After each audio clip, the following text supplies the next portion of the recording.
Bienvenue à toutes et à tous pour ce cycle de sessions découvertes de l'Académie de la réalisation Wavmena. Aujourd'hui, nous allons nous intéresser à la parentalité et j'ai l'honneur et le plaisir de co-animer cette session avec Aurore Brise, ici présente. Bonjour à tous. Sans plus tarder, je vous propose de passer au menu du jour. Une première partie où nous allons faire connaissance avec une présentation de l'Académie de la réalisation. Ensuite, je transmettrai le témoin à Aurore qui se présentera également. Une deuxième partie autour des principes et idées clés sur le thème de la parentalité. Qu'est-ce que le parent 2.1 ? Être parent et se connecter à sa parentalité. Et enfin, une troisième partie où là, nous passerons à la pratique avec une méditation guidée par Aurore. Et ensuite, nous nous réserverons un petit temps d'échange, de questions-réponses, ou pour que vous puissiez nous faire part de vos ressentis pour ceux qui participent en direct. Embarquons dès maintenant pour la présentation de l'Académie. Pourquoi une Académie de la réalisation ? Tout d'abord, à des fins humanitaires. L'objectif de l'Académie est bien d'aider l'humanité à s'élever et à connaître également le bien-être et le bonheur. Deuxième objectif de l'Académie est d'unir les professions, les domaines, les personnes, unir les civilisations, unir les pays, unir les êtres vivants. Et enfin, troisième objectif, d'accompagner les enfants, les adultes, les animaux, tout chercheur sincère en quête d'équilibre et d'harmonie. Pour que tout cela fonctionne, nous avons besoin, bien entendu, d'une équipe et nous basons notre travail également sur 7 valeurs principales. Une équipe qui est organisée de différents contributeurs, chacun ayant son univers, complémentaires les uns des autres. Pour vous donner un petit échantillon de nos valeurs, on a choisi les 3 valeurs suivantes, générosité, audace et humilité. Générosité, parce que dans cet objectif humanitaire, nous pensons qu'il faut redonner du lien social et de l'humain avant des liens économiques et des intérêts économiques. De l'audace, parce qu'au sein de l'Académie, nous visons à réutiliser l'existant d'un point de vue méthodologie, d'un point de vue enseignement des anciennes civilisations. Et enfin, l'humilité, parce que nous n'avons pas la prétention de détenir la vérité, mais que nous sommes là pour défendre nos convictions dans la justesse.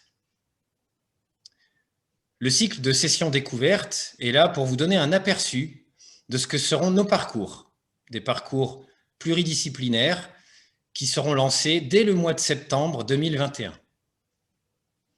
Sans plus tarder, je vais laisser la parole à Aurore qui va pouvoir se présenter et nous expliquer aussi un peu pourquoi ce thème de la parentalité. Merci Benjamin pour la présentation de l'Académie et pour me donner le relais. Voilà, donc je vais me présenter. Donc je m'appelle Aurore Brise, donc je suis contributrice pour l'Académie dans le domaine de la parentalité. Alors pour me présenter, je vais vous expliquer un petit peu ce qui m'a emmenée à me pencher en fait sur le thème de la parentalité et à mettre l'approche en fait de la parentalité au cœur de mes préoccupations aujourd'hui. Je suis maman de 2 garçons de 14 et 10 ans. Pardon, je vais reprendre, voilà. Donc, je suis maman de 2 garçons de 14 et 10 ans, mais avant d'être maman, j'ai surtout été l'enfant de 2 parents, d'un papa et d'une maman. Et en fait, dans mon parcours, je me suis rendu compte que la mission de mes parents était non seulement de me faire grandir, mais finalement, avec ce qu'on traversait en interaction, que finalement, mon rôle d'enfant était aussi d'offrir des opportunités à mes parents de grandir. Voilà, donc ces prises de conscience sont arrivées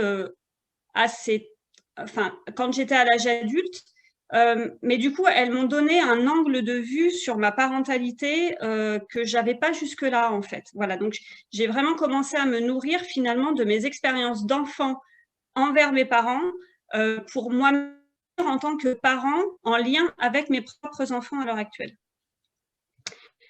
Le deuxième axe qui m'a vraiment amené à m'interroger et à me questionner, c'est, je pense que je ne vais pas vous l'apprendre, mais nous sommes aujourd'hui dans un monde qui va très très vite, qui évolue de manière très rapide et qui nous demande énormément d'adaptation.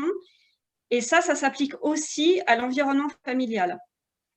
Aujourd'hui, on va trouver quand même un panel de typologies de familles. Alors, à titre d'exemple, on va trouver quand même beaucoup de familles monoparentales, en tout cas de plus en plus. Et il est très difficile aujourd'hui de relever le défi d'élever des enfants seuls. On va aussi trouver des familles adoptantes, donc avec des parcours d'adoption qui sont parfois très longs, très fastidieux, voilà, des vrais parcours. On va aussi trouver souvent des familles recomposées, où chacun doit trouver sa place, aussi bien en tant que parent qu'en tant qu'enfant. Et on va même aujourd'hui intégrer quelque part dans nos modes de vie, je vous le donne vraiment à titre d'exemple, mais des familles homoparentales. Voilà, où les parents sont tous les deux du même sexe. Donc en fait, l'approche de l'enfant est obligée d'évoluer en permanence et on est vraiment face à des questions et à des adaptations qui sont primordiales. Alors en fait, tous ces axes m'ont amené, alors à l'âge de jeune adulte, on va dire, quand je suis devenue maman, à essayer en fait de répondre à ces questions et donc à me nourrir quelque part d'éléments qui allaient pouvoir me permettre d'avancer en fait et de répondre à ces questionnements. Alors pour ma part, parce que je vais alimenter ma présentation par mon expérience personnelle, donc pour ma part, c'est spirituellement en fait que j'ai vraiment trouvé des réponses. Ce que j'entends me nourrir spirituellement, c'est par des introspections, par alors des méthodologies qui m'ont obligée à faire une introspection, à comprendre qui j'étais, qui je voulais être en tant que mère, quels parents je voulais incarner, et surtout à être centrée sur vraiment mes valeurs et mes préoccupations. Alors, c'est ce qui m'a aujourd'hui amenée à devenir, accompagnante des parents. Alors, le terme un petit peu officiel, c'est consultante dans la parentalité. Moi, j'aime bien vraiment parler d'accompagner, d'accompagnement. Alors, parce qu'en fait, mon approche de la parentalité, elle est de marcher à côté des parents, d'accompagner les ouvertures de conscience des parents. C'est-à-dire que quand justement ils sont dans ces questionnements et qu'ils ont besoin de trouver des réponses, en fait, je ne fournis pas les réponses toutes faites. J'emmène les parents vers leurs propres réponses et celles qui leur conviennent. Et pour cela, j'essaye d'utiliser des méthodes les plus simples et les plus pratiques possibles. Alors, c'est ce que je vais vous proposer aujourd'hui. Parce que l'idée, ce n'est pas de rajouter de la complexité quand on est déjà dans une forme de difficulté, parce que sinon, on risque de s'y perdre. Mais l'idée, c'est vraiment de pouvoir apporter des petites choses de tous les jours, de les installer au quotidien, pour que ça devienne un petit peu comme une hygiène de vie, en fait, un petit peu comme une douche le matin, et réussir à mettre des choses en place pour essayer de lisser, en fait, l'harmonie qu'on peut trouver au sein de la famille. Voilà, alors je vous donne à titre d'exemple, moi, les outils pratiques que j'utilise, donc il y a la méditation, voilà, qui pour moi est vraiment une ressource assez puissante. Mais en lien avec l'académie, je peux aussi utiliser la numérologie ou encore même la lithothérapie. Voilà. Particulièrement, moi, mes enfants sont très friands du travail avec les pierres. Ils ont tous des pierres sous leurs oreilles. Voilà pour ma présentation. Alors, pourquoi je voulais vous parler de la parentalité et particulièrement pourquoi j'ai intitulé cet atelier Parents 2.1 parce que je crois qu'il me paraissait vraiment important aujourd'hui de mettre en route une dynamique. Je crois que vous serez tous d'accord pour dire que 2020 a été une année vraiment de changement et qui nous a demandé énormément de nous adapter. D'ailleurs, on a surnommé une génération 2.0. Donc, moi, je nous l'ai attribué en tant que parents. Nous avons été en 2020 des parents 2.0. Et 2021 nous présente encore des nouveaux défis à relever, encore d'autres points sur lesquels il faut encore s'adapter. Voilà, donc du coup, j'ai baptisé, je me suis dit qu'en 2021, eh ben, on serait des parents 2.1, avec toujours un peu plus de défis à relever. Alors, les clés pour relever ces défis du parent 2.1. Je crois que vous avez senti qu'il y avait un mouvement en fait qui nous embarquait. Alors que ce soit,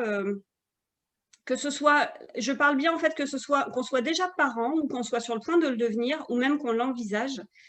En fait, les questions qui se posent, elles nous obligent vraiment en fait à nous mettre dans une dynamique.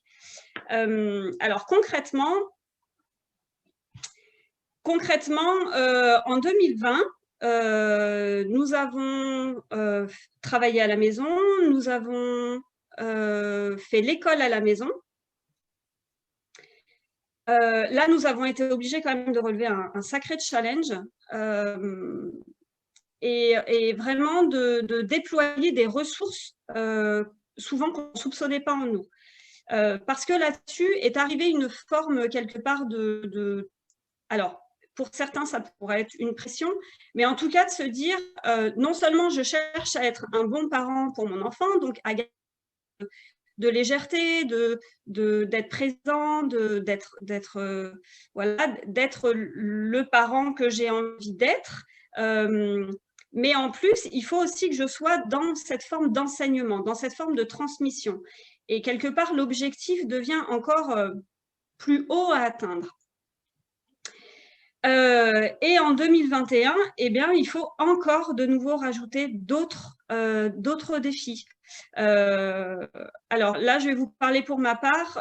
Moi, par exemple, aujourd'hui, le questionnement qui reste très présent et sur lequel je cherche des réponses en tant que parent, aujourd'hui, c'est la condition, par exemple, du port du masque à l'école, où pour ma part, je suis partagée entre...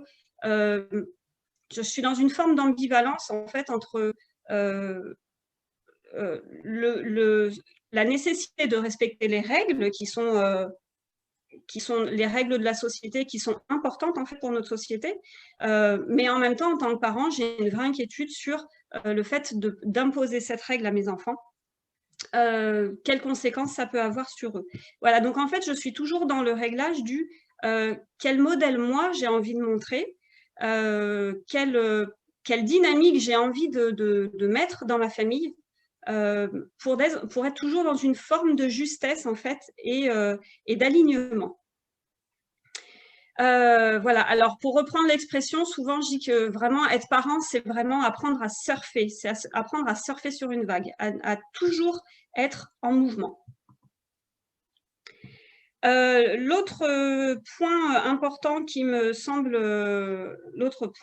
important à aborder, pardon, dans la parentalité, c'est de prendre conscience à quel point être ou devenir parent, parce que vraiment même la projection d'être parent prend toute sa dimension, fait partie quelque part de notre mission de vie.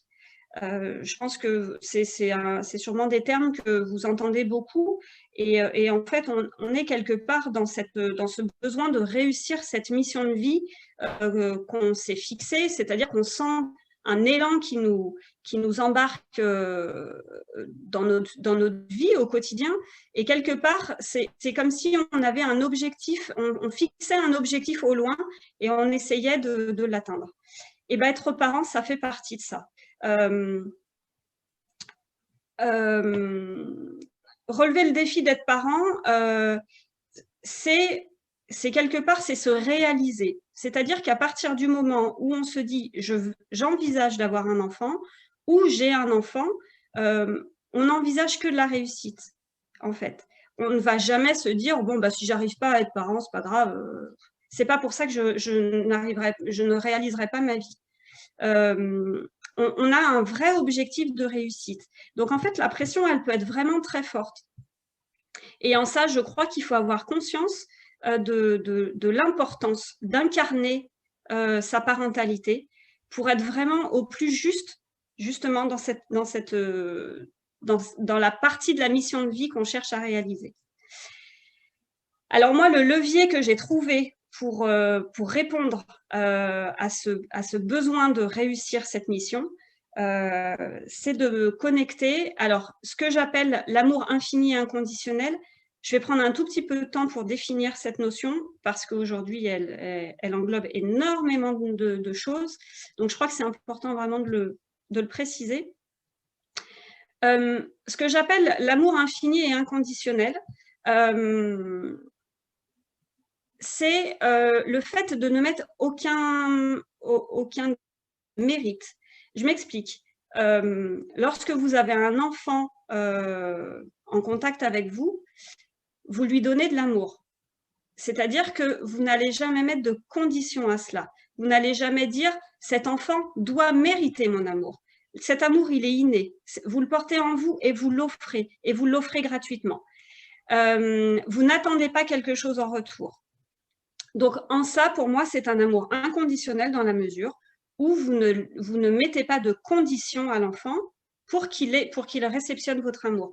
Et inversement, je crois que vous serez tous d'accord pour dire que même dans des situations absolument dramatiques, un enfant aime inconditionnellement son parent. On a vu des cas de maltraitance extrême. Pour autant, les enfants n'ont jamais arrêté d'aimer leurs parents. Voilà, donc je crois que ça, c'est vraiment une notion qui est très importante à avoir à l'esprit. C'est que c'est un amour, c'est un puits sans fond, en fait. L'amour entre les enfants et les parents, c'est un puits sans fond. C'est une ressource inépuisable. En ça, je parle d'infini. Voilà, c'est qu'on ne peut pas quantifier l'amour qu'un parent porte à son enfant et inversement. Autant vous allez sûrement pouvoir définir l'amour que vous portez à votre conjoint, à un ami, mais à un enfant, vous ne pourrez jamais dire à quel niveau vous aimez cet enfant. Voilà, donc voilà pourquoi je m'appuie beaucoup sur ce levier, parce qu'on a vraiment une ressource extrêmement puissante avec, dans cet amour infini et inconditionnel. Voilà, alors ça m'emmène à vous expliquer donc l'intérêt de se connecter à sa parentalité, donc c'est-à-dire vraiment de s'appuyer sur cette ressource qu'on a en fait en tant que parent et l'importance que ça va avoir pour l'ensemble de la famille. Un peu plus en détail, si vous êtes en lien et en alignement dans votre parentalité, vous allez pouvoir offrir un pouvoir de guérison à tous les membres de votre famille. Je m'explique. Si vous êtes en mouvement, si vous êtes en interrogation, si vous êtes en recherche de réponses, vous allez, alors ce que j'appelais tout à l'heure surfer sur la vague, vous allez être dans une dynamique. Par effet de mimétisme ou, moi j'aime bien dire un peu de modèle, parce qu'en fait, quand on est parent, on cherche souvent à être un modèle. Et d'ailleurs, dans la tête de nos enfants, on l'incarne pendant très longtemps, ce modèle. Et ben en fait, si vous-même, vous êtes en interrogation et que vous allez chercher des clés pour vous, pour être mieux avec vous-même, et ben par mimétisme, en fait, vous allez montrer l'exemple que vos enfants auront aussi la capacité plus tard, en se posant les bonnes questions, en s'interrogeant, de trouver leurs propres ressources et de trouver leurs propres réponses. Donc, quelque part, vous allez leur offrir la possibilité de se guérir eux-mêmes des dysfonctionnements qu'ils vont pouvoir rencontrer. Par exemple, j'aime bien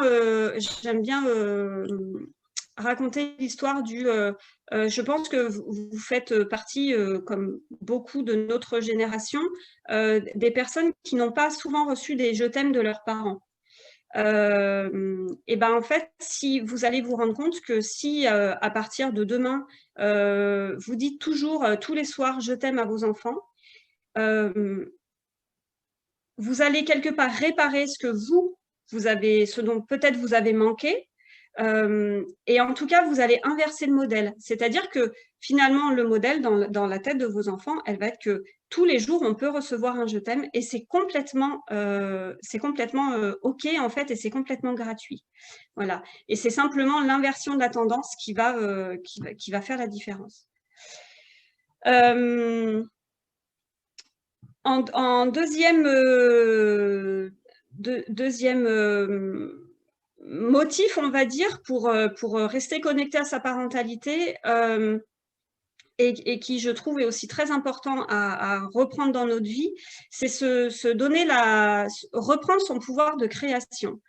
En fait, être parent, c'est un peu comme si on dessinait, on peignait une grande toile et chacun va y mettre ses couleurs. Et ben vous allez y mettre vos couleurs et en fait, vos enfants, en vous regardant peindre, et ben ils vont ouvrir leur propre création, ils vont ouvrir leur propre inventivité et aussi à leur tour ajouter leur touche de couleur. Donc finalement, ça va être ça va être une toile qui va ressembler qu'à votre famille, mais ça va être surtout une représentation de chacun dans sa famille avec sa potentialité, avec son pouvoir de création. Chacun y aura mis sa couleur. Voilà. Et ça, je trouve ça chouette de pouvoir aussi transmettre ça à ses enfants. C'est de se dire que vous êtes capable en fait de créer à condition de vraiment de rester dans cette énergie. Et puis très logiquement, la conséquence pour moi qui est aussi primordiale à transmettre à nos enfants au travers de cet alignement, c'est on est toujours un petit peu dans ce mimétisme, mais c'est d'ouvrir vraiment le champ des possibles.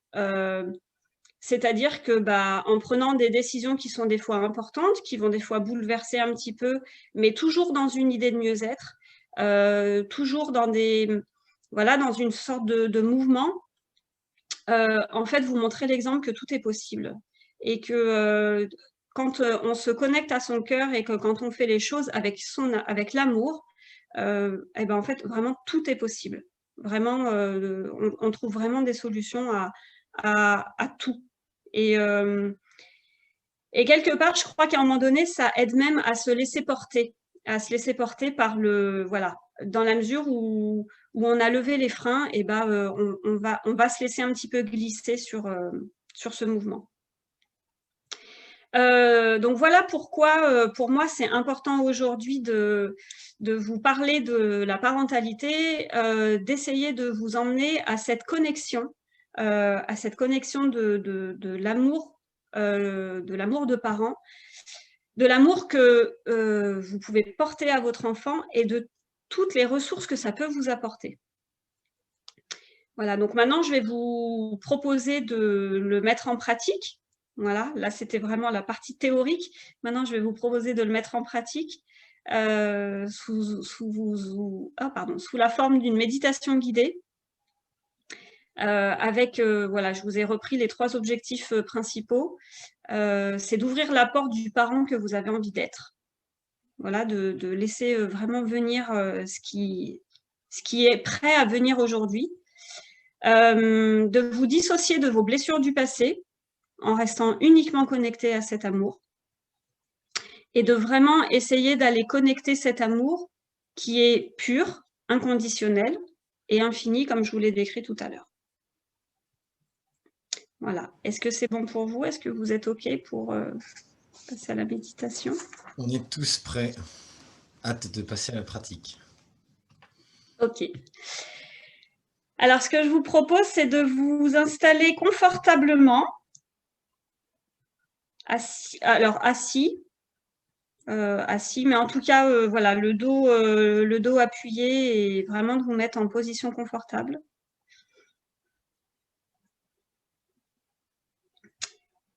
Je vous propose de garder le dos droit, les 2 pieds bien posés au sol.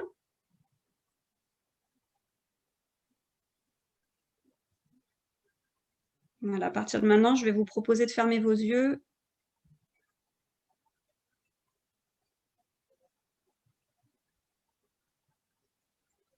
Et d'imaginer un fil accroché au sommet de votre crâne qui maintient votre verticalité.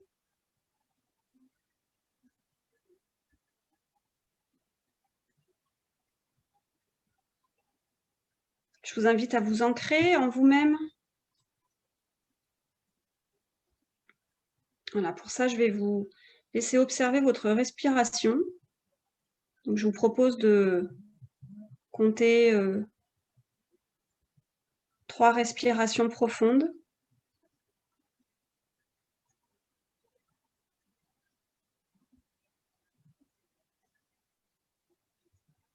Sans chercher à la modifier, vous pouvez sentir l'air entrer par vos narines.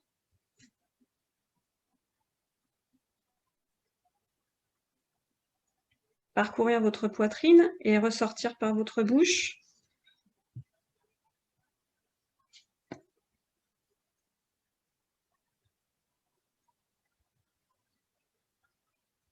Voilà votre respiration qui permet de vous relier à votre cœur. Apaiser votre esprit.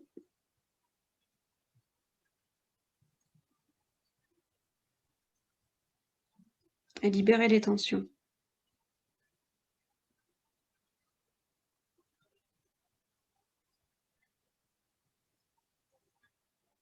C'est cette respiration qui ouvre les portes de l'instant présent. Donc, je vous invite à rentrer dans cet instant présent.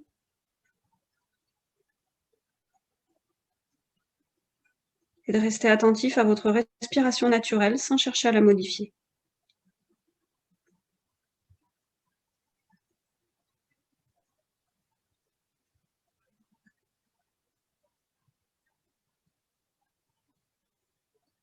Je vous propose d'accepter de vous calmer, de vous recentrer.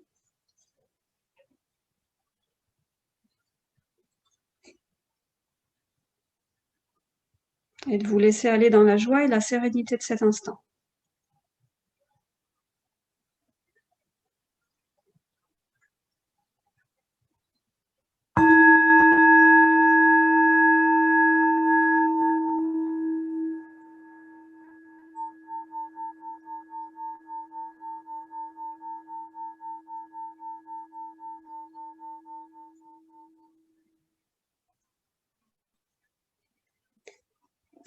La méditation sur l'amour bienveillant permet d'apaiser nos états d'âme,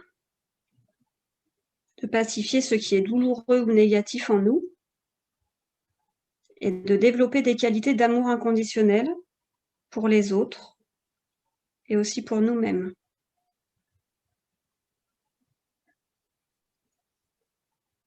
Je vous propose de l'offrir à nos enfants et à nous-mêmes dans cet instant présent.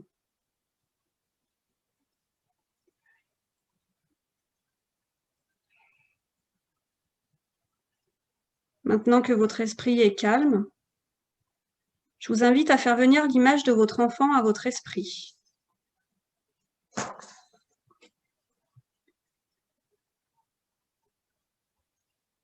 En restant libre de toutes vos sensations et émotions. Je vous invite à ressentir ce qui se passe dans votre corps à la venue de cette image.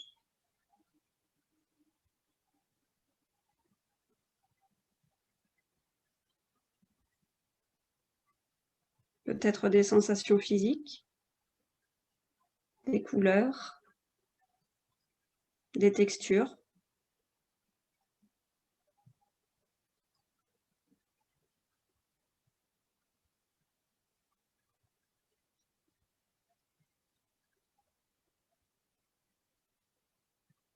Et je vous propose d'accueillir en toute bienveillance ce qui se présente ici et maintenant.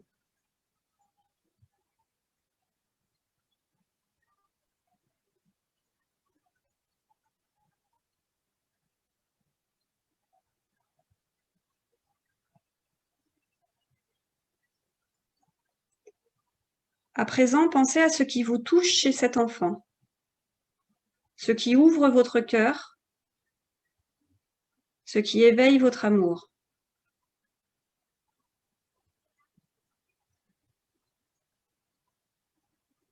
Laissez venir cet amour inconditionnel que vous ressentez pour cet enfant, ce besoin de le protéger et de le chérir.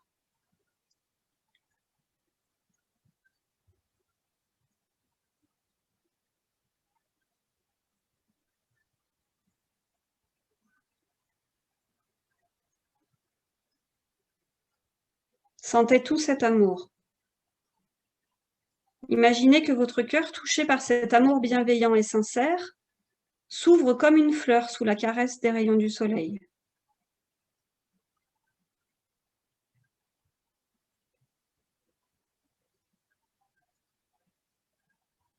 Vous êtes la source de cet amour.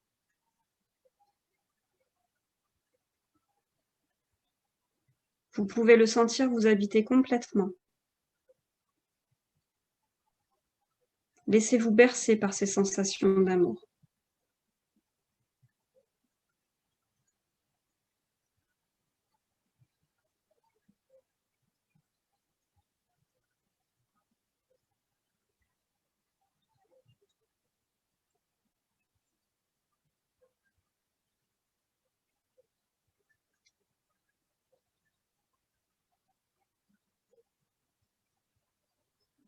Maintenant, vous pouvez envoyer tout cet amour à votre enfant, sans limite.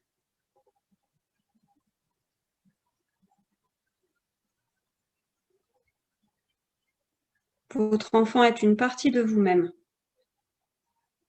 Cet amour que vous ressentez pour lui, vous pouvez aussi le ressentir pour cette partie de vous-même.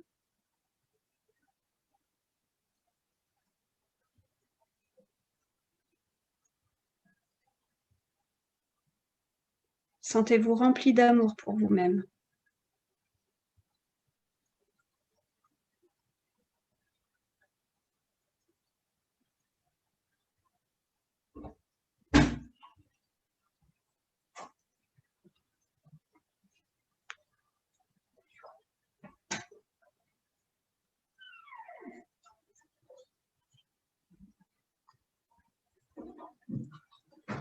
Maintenant, laissez vibrer les phrases suivantes en vous. Je suis en sécurité, protégée de tout mal intérieur et extérieur. Je suis en sécurité, protégée de tout mal intérieur et extérieur. Je ressens beaucoup d'amour pour mon enfant et aussi pour moi-même. Je ressens beaucoup d'amour pour mon enfant et aussi pour moi-même.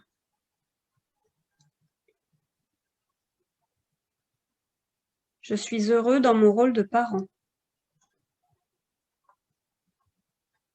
Je suis heureux dans mon rôle de parent.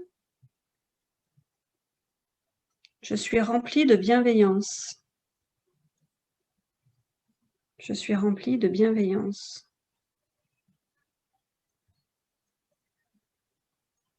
Je mérite d'être aimé par mon enfant comme il mérite que je l'aime en retour. Je mérite d'être aimé par mon enfant comme il mérite que je l'aime en retour.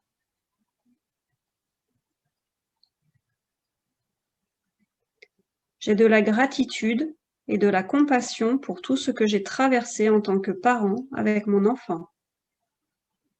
J'ai de la gratitude et de la compassion pour tout ce que j'ai traversé en tant que parent avec mon enfant.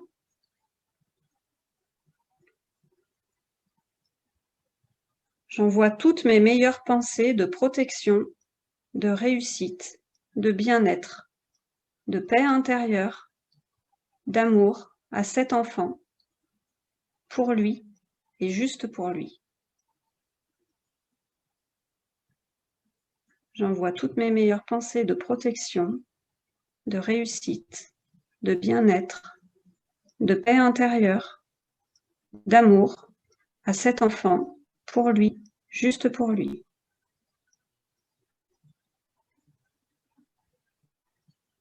Laissez ces phrases résonner en vous.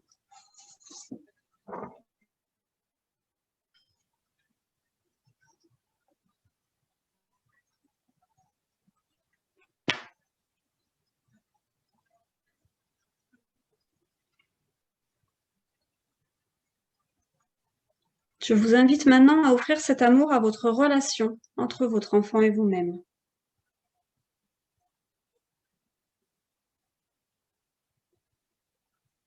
Vous pouvez visualiser, ressentir tout votre amour dans une grande lumière blanche, très intense.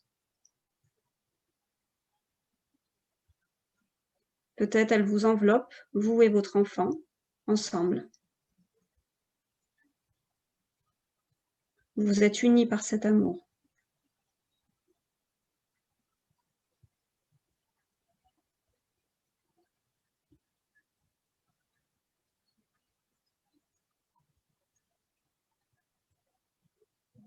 Ressentez toute votre beauté, toute votre lumière intérieure, qui est votre véritable nature.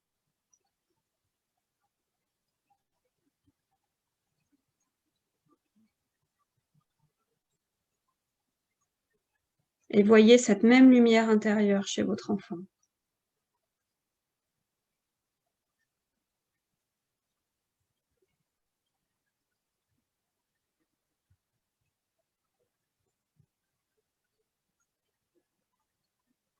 Il peut arriver parfois de perdre le contact avec cette lumière, ne plus avoir conscience qu'elle est là.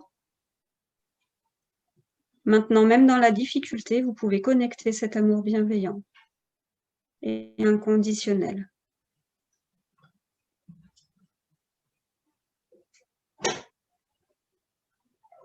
Vous pouvez vous connecter à cette paix.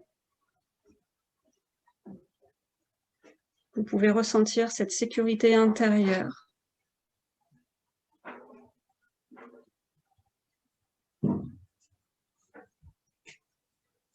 Vous pouvez appeler cette compassion pour vous-même, pour votre enfant.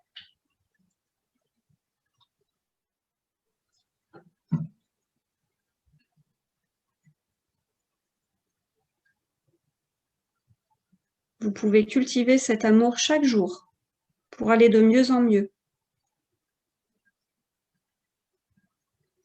pour être actif dans un processus de changement positif de vous-même et de la relation avec votre enfant.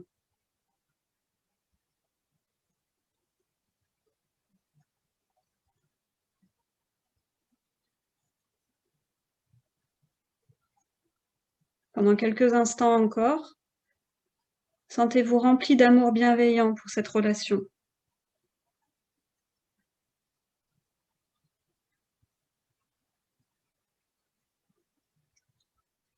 Et grâce à cette méditation, vous pouvez alors vous connecter à elle de manière infinie.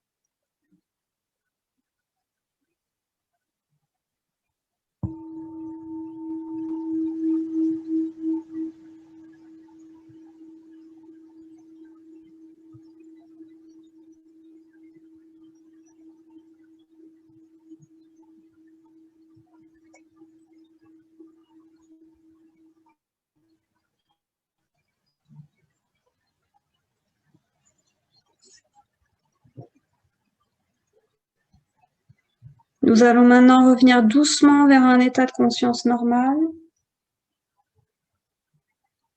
Tranquillement, vous pouvez ramener votre conscience vers votre corps. Reprenez conscience de votre position. Revenez tranquillement en prenant votre temps. Vous pouvez commencer à bouger lentement, à vous étirer, bâiller si cela se présente.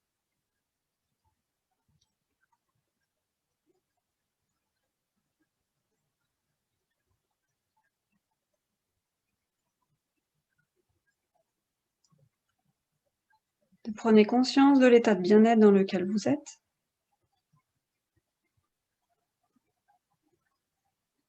Vous êtes ici, vous êtes vous-même, vous êtes présent. Vous êtes la meilleure version de vous-même, avec un puissant sentiment d'amour, de compassion et de joie intérieure.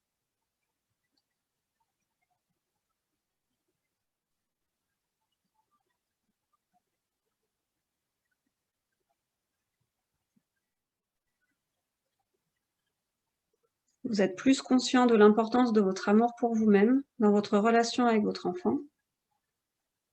Et cette énergie d'amour va vous accompagner pendant quelque temps. Gardez-la bien dans votre cœur et laissez-la rayonner tout autour de vous.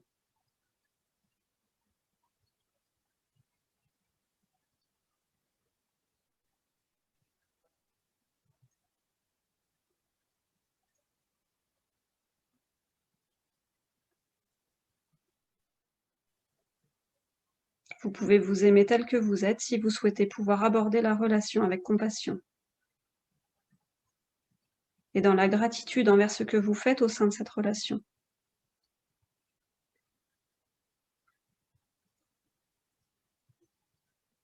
Tout commence à partir de vous. Vous êtes la meilleure version de vous-même.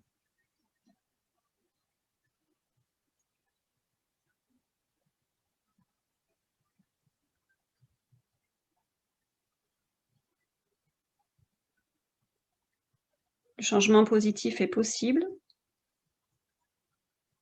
avec votre façon de vous aimer, de vous comporter, de vous respecter.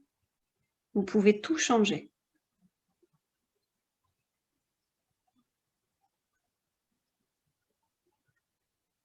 Soyez heureux, soyez vous-même.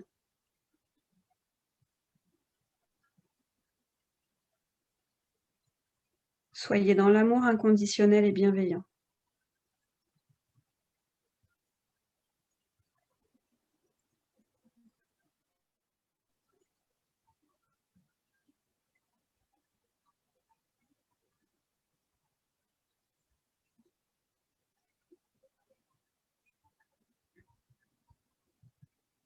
Vous pouvez revenir quand c'est le bon moment pour vous.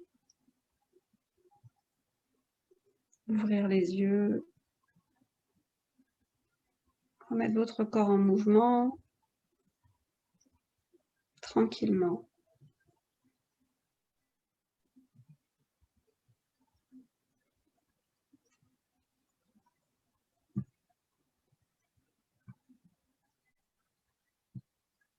Est-ce que ça va?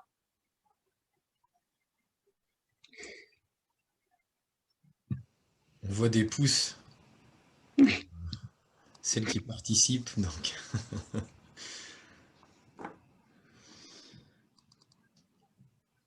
Merci en tout cas, Aurore, pour cette belle méditation.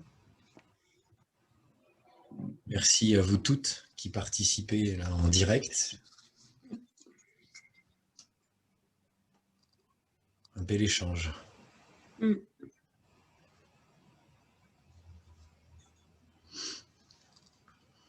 L'amour était bien là. Je confirme, ouais. Belles sensations, de belles énergies, bienveillance. Et même si souvent c'est ce qu'on dit, le métier de parent est le métier le plus compliqué parce qu'il n'y a pas vraiment d'école. Et c'est la vie, l'école. On en revient à des fondamentaux. Oui.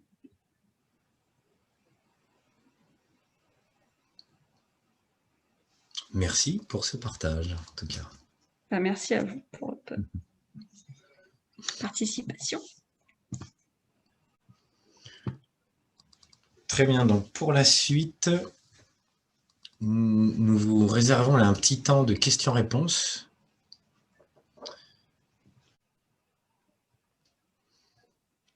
Bonjour Aurore, moi j'aurais une question. Merci beaucoup, c'était très lumineux et comme disait aussi Benjamin, un retour aux fondamentaux, ça fait du bien. Merci beaucoup, chère Aurore. J'avais une question sur, au moment de la méditation, tu nous dis, pense à ton enfant. Alors moi j'en ai deux sur le dilemme. Dans ces moments-là, j'ai eu l'habitude de scinder en deux et de penser aux deux en même temps. Et cette fois-ci, aujourd'hui, je me suis dit, j'ai commencé comme ça et je me suis dit, tiens, je vais axer sur un. Mais il y a toujours quelque chose du parent en moi, enfin du parent, ou peut-être, bref, en moi qui me dit, ah, est-ce que j'en prends un, est-ce que j'en prends deux, les deux en même temps? Tu peux nous dire là-dessus, s'il te plaît? Alors, je vais répondre par une. Je vais d'abord répondre par une question. Qu'est-ce que ça te fait de devoir te concentrer soit sur l'un ou soit sur l'autre? Quelque part. Alors, qu'est-ce que ça me fait? En premier réflexe, aujourd'hui, en premier réflexe, je me dis que je m'éparpille en fait, que chacun d'entre eux mérite d'avoir à 100%. Du coup, ça me met vraiment dans qu'est-ce que ça me fait? Je suis dans un dilemme. Un peu perdu. Alors, pas de gauche, pas de gauche. En fait, le dilemme, il est dans le. Alors, la réaction spontanée d'avoir l'impression de devoir choisir, parce que quelque part, c'est une forme de choix, elle est normale. Donc, voilà. Et du coup, ça te met dans une forme de frustration de dire bah, pourquoi l'un plus que l'autre. Et en fait, pour moi, ça vient appeler autre chose. C'est cette difficulté, justement, à se connecter à cet amour inconditionnel qui est de dire il ne s'agit pas de choisir en fait, il s'agit de démultiplier. C'est-à-dire que tu pouvais très bien imaginer tes deux enfants et les mettre tous les deux dans cette lumière.